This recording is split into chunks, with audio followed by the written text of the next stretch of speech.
Assalamualaikum warahmatullahi wabarakatuh. Perkenalkan, nama saya Raka Gibran Arkan dari Fakultas Teknik Elektro, jurusan S1 Teknik Fisika. Sini dengan NIM 11042230037. Sini saya akan mempresentasikan materi yang telah diberikan pada materi Islah kemarin, yaitu peran pemuda dalam perubahan zaman. Ya, kita masuk ke latar belakang. Jadi saya mengambil dua contoh latar belakang. Pertama itu generasi digital. Pemuda saat ini adalah bagian dari generasi yang tumbuh bersama dengan kemajuan teknologi digital. Akses mudah terhadap informasi dan konektivitas global telah memberikan mereka wawasan yang lebih luas terhadap dunia. Kemudian yang kedua ada teknologi sebagai alat perubahan. Pemuda memanfaatkan teknologi sebagai alat untuk menyebarkan ide, menyuarakan pendapat, dan mengorganisir perubahan sosial. Kemudian media sosial memainkan peran besar dalam mempercepat perubahan opini publik. Kemudian ada ciri peran pemuda dalam perubahan zaman. Di sini tuh peran pemuda dalam perubahan zaman dapat dilihat melalui sejumlah ciri-ciri yang mencerminkan kontribusi dan pengaruh mereka terhadap berbagai aspek kehidupan. Jadi ada beberapa ciri-ciri peran pemuda dalam perubahan zaman. Sini saya mengambil 4 contoh. Yang pertama ada inovatif dan kreatif. Yang kedua ada berperan dalam teknologi. Yang ketiga ada aktivisme sosial. Dan yang keempat adalah keberanian untuk mengambil resiko. Yang pertama itu ada inovatif dan kreatif.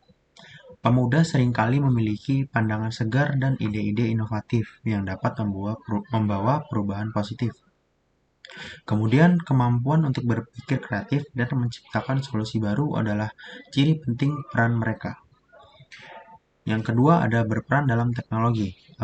Peran pemuda memiliki keterampilan teknologi yang tinggi dan aktif terlibat dalam penggunaan dan pengembangan teknologi. Perubahan teknologi yang cepat seringkali dipimpin oleh ide dan inovasi pemuda zaman sekarang. Kemudian yang ketiga ada aktivisme sosial. Nah, di sini tuh pemuda seringkali menjadi agen perubahan melalui partisipasi aktif dalam aktivisme sosial. Mereka memperjuangkan hak-hak asasi manusia, keadilan sosial, dan isu-isu kemanusiaan lainnya. Yang seperti saat ini, sekarang yang kita banyak pemuda yang membela Palestina yang sekarang sedang dilanda musibah. Yang keempat ada keberanian untuk mengambil resiko. Kemampuan untuk mengambil risiko ini adalah ciri penting peran pemuda. Peran pemuda cenderung lebih terbuka terhadap tantangan dan tidak takut mencoba hal-hal baru. Dan kita masuk ke reward dalam ajaran Islam. Dalam ajaran Islam ini, konsep reward adalah pahala. Jadi reward sama aja pahala. Adalah bagian integral dari sistem kepercayaan dan praktek keagamaan. Pahala dalam Islam tidak hanya terbatas pada kehidupan akhirat, tetapi juga mencakup kehidupan dunia.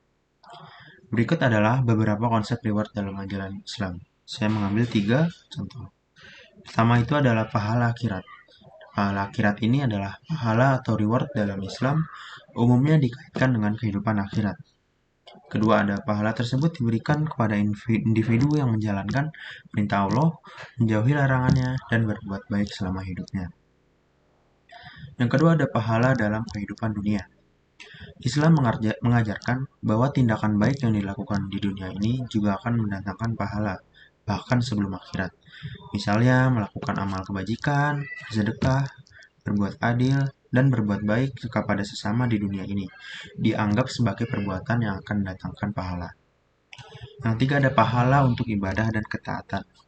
Ibadah dan ketaatan terhadap perintah Allah seperti sholat, puasa, zakat, dan haji dianggap sebagai amal ibadah yang mendatangkan pahala. Semakin tekun dan ikhlas seseorang menjalankan ibadah, semakin besar pahalanya. Dan kita masuk ke effort agama Islam. Effort terhadap agama Islam mencakup berbagai aspek kehidupan sehari-hari, baik dalam dimensi ibadah, moralitas, maupun interaksi sosial. Berikut adalah beberapa bentuk effort yang dapat dilakukan dalam konteks agama Islam.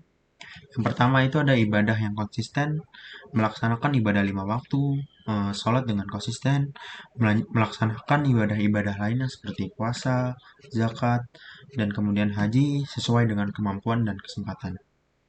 Yang kedua ada studi dan pemahaman Al-Quran.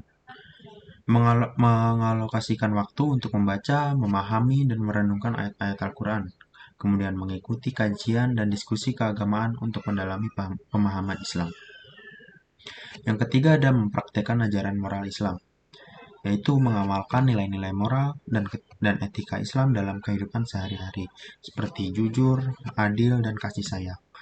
Kemudian ada menghindari perbuatan maksiat dan tindakan yang bertentangan dengan ajaran agama. Yang terakhir ada kebaikan terhadap sesama, yaitu menjaga hubungan baik dengan keluarga, tetangga, dan masyarakat sekitar. Memberikan bantuan kepada yang membutuhkan seperti memberikan sedekah dan berpartisipasi dalam kegiatan sosial. Masuk ke istiqomah dalam Islam. Apa sih istiqomah itu?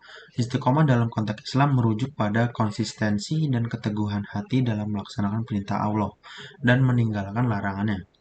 Istiqomah dalam melakukan kebaikan merupakan suatu sikap dan tindakan yang terus-menerus tanpa mengenal lelah atau guncangan. Berikut adalah beberapa panduan dan tips untuk menjaga istiqomah dalam melakukan kebaikan. Itu ada 2 contoh. Pertama ada niat yang ikhlas. Itu mulailah dengan niat yang ikhlas semata-mata untuk mendapatkan ridha Allah. Terus pastikan bahwa tujuan melakukan kebaikan adalah untuk memenuhi perintahnya, bukan untuk mencari pujian atau pengakuan dari manusia, bukan untuk ria. Yang kedua itu ada buat perencanaan yang realistis. Seperti rencanakan tindakan kebaikan dengan realistis dan sesuai dengan kemampuan diri. Hindari memberikan target yang terlalu berat yang dapat menimbulkan kelalaian atau ketidakmampuan untuk menjaga istiqomah. Jadi kesimpulan dari materi ini adalah pentingnya mendukung dan memberdayakan pemuda, memberikan akses pendidikan yang baik, dan menciptakan lingkungan yang memfasilitasi pertumbuhan dan kontribusi mereka, itu para pemuda. Sebagai pemimpin masa depan, pemuda memegang tanggung jawab besar dalam membentuk arah perubahan dan memastikan keberlanjutan dan kemajuan positif bagi generasi mendatang. Dengan istiqomah dalam usaha dan dedikasi, pemuda dapat menjadi kekuatan positif yang membentuk dunia yang lebih baik. Itu saja materi yang bisa saya sampaikan, kurang lebihnya mohon maaf. Assalamualaikum warahmatullahi wabarakatuh.